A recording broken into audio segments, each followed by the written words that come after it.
Itsasgalera izan zuen gizon bat hartu zuen etxean. Norbaitek atea jo zion gau itxian.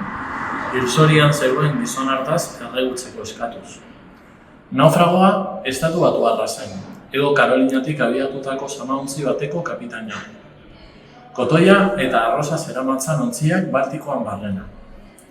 Bizkortu zenean, Lundek bere zuhaitzak ikustera eraman zuen gizona, eta nola zaintzen zituen azaldu zion.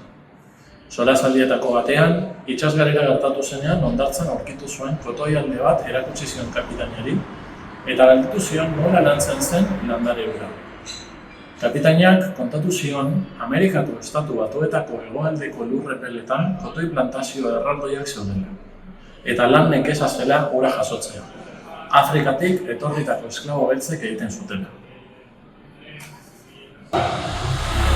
Zendatu zelarik, kapitainak sorterriketarako bidea hartu zuen atzera ere. Ekar agurtu zutenean kapitainak Lund magistratuari galdetu zion. Ea nola ordainduko zion bizia salatu izan. Beti egongo zela berarekin zorretan.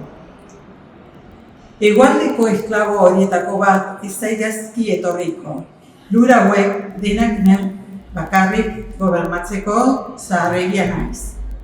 Bota bide zion magistratuak Olgeta benetan. Kapitainak irribarre egin zion eta alaxe galdu zuen guardiaren arrastoaren atzetik.